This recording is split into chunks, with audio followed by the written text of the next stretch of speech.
Troisième leçon, sémence et moisson du péché. La leçon là nous montre quel a été le premier péché, quel en fut le résultat. Maintenant, nous allons apprendre les faits significatifs, les faits vraiment significatifs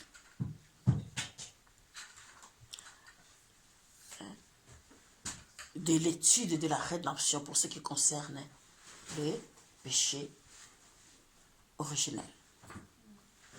Romains chapitre 6, verset 23, il dit le salaire du péché, c'est la mort. Mais le don gratuit de Dieu, c'est la vie éternelle en Jésus-Christ notre Seigneur. Le deuxième verset, il dit, Romains 14, 23, ceux qui ont des doutes au sujet de ce qu'ils mangent sont condamnés parce qu'ils n'agissent pas par conviction. Tout ce qui n'est pas le produit d'une conviction est péché. Bon, maintenant, nous devons comprendre quelle était vraiment la sémence du péché. Dieu avait donné à Adam l'autorité légale de dominer sur toute la terre. C'est pour ça qu'il a dit dans Genèse chapitre 1, verset 28, il dit, Dieu les bénit, Dieu leur dit, soyez féconds, multipliez, remplissez la terre et la assujettissez, et dominez sur les poissons de la mer, sur les oiseaux du ciel, sur tout animal qui se met sur la terre. C'est ce qu'on a vu, que Dieu a donné la domination aux êtres humains.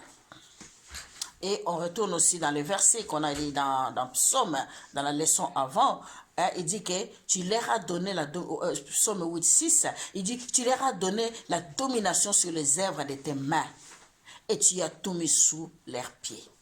Ça veut dire, Adam et Ève avaient un libre arbitre, n'est-ce pas? Ils avaient un libre arbitre. Ça, on parle de la moisson du péché et la sémence du péché. Sémence et moisson du péché. Ils avaient le libre arbitre. Mais qu'est-ce qu'ils ont fait? Ils avaient le libre arbitre. Ils disent, non, on est maintenant, c'est nous, Dieu nous a laissé la liberté. Bon, de cette liberté, nous pouvons faire ce que nous voulons. C'est comme ça que se conduisent beaucoup de gens aujourd'hui. Ils sont des enfants de Dieu. Dieu nous a donné le libre arbitre, mais ils ne veulent pas se conformer à la loi de Dieu. Ils ne veulent pas se conformer à la parole de Dieu. Ils veulent faire ce qu'eux, ils veulent faire.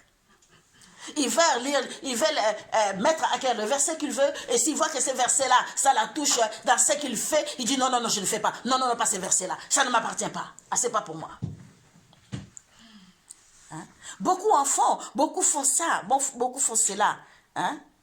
C'est comme Adam aussi, ils ont fait ça. Et comme ils ont dit qu'ils étaient capables de gérer tout eux-mêmes, et l'ennemi aussi ne dort pas. Alors nous devons comprendre le péché là, c'était quoi? Dieu leur a donné seulement un seul commandement.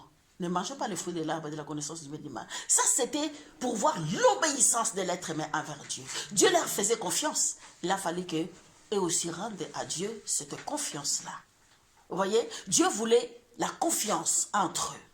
Il a créé l'être humain pour que l'être humain vive en confiance avec Dieu. Dieu te fait confiance, toi aussi fais confiance en Dieu. Mais eux, ils n'ont pas fait confiance en Dieu. Pourquoi? Parce que quand le serpent est apparu pour les tenter, ils mirent en question la parole de Dieu. Ils se posaient des questions. Dieu nous a dit ça.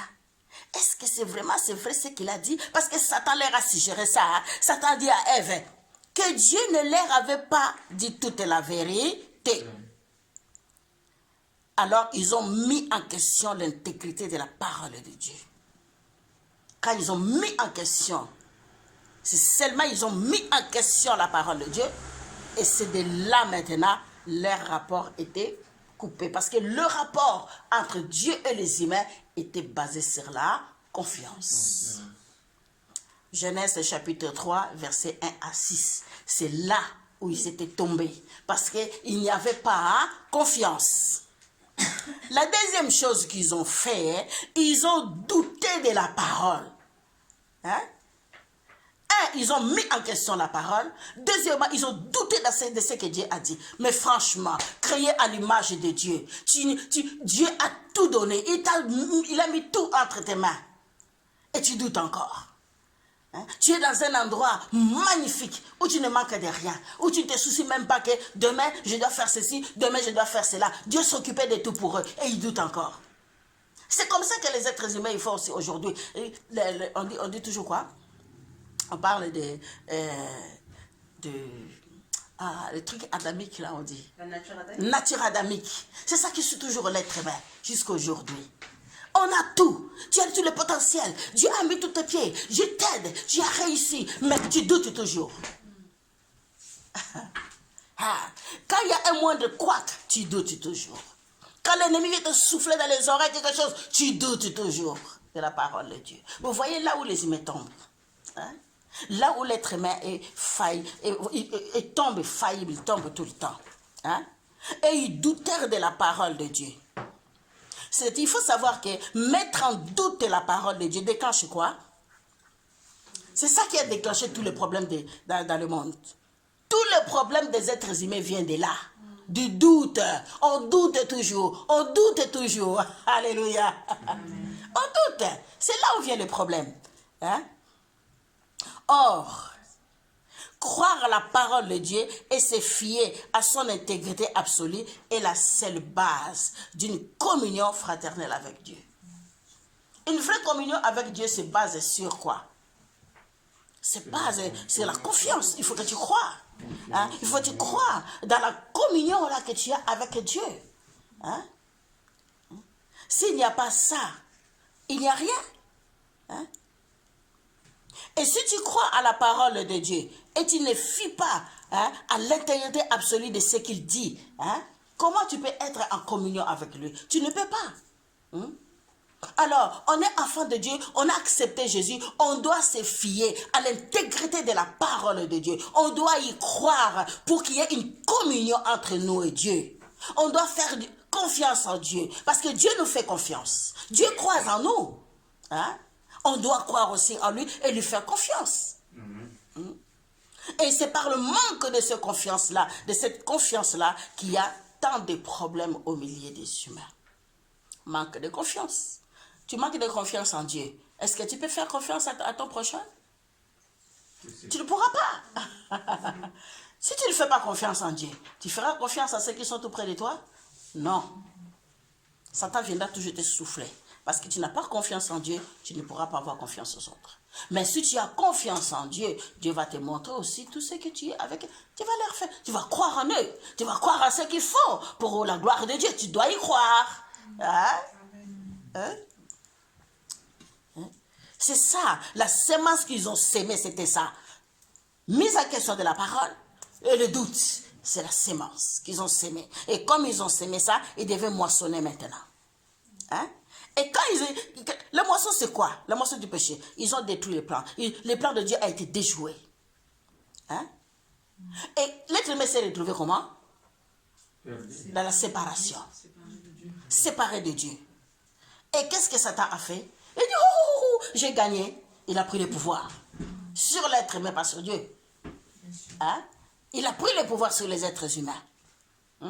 C'est pour ça la parole de Luc dit, et il nous montre là où, quand Jésus est venu, quand il est parti prier dans le désert, Satan est venu, et Satan a voulu commander, mais il commande. Si tu es enfant de Dieu, transforme ces pierres en pain. Ah, si tu es enfant de Dieu, il lui a fait monter, descends, elle saute. Hein? Et il commande. Hein? Il commande. Hein? Saute. Hein? C'est ça. C'est ça. Hein? Les gens humains est devenu quoi? Il est tombé dans l'esclavage. Les humains sont devenus les esclaves du diable. Les esclaves de Satan. Hein? Hein?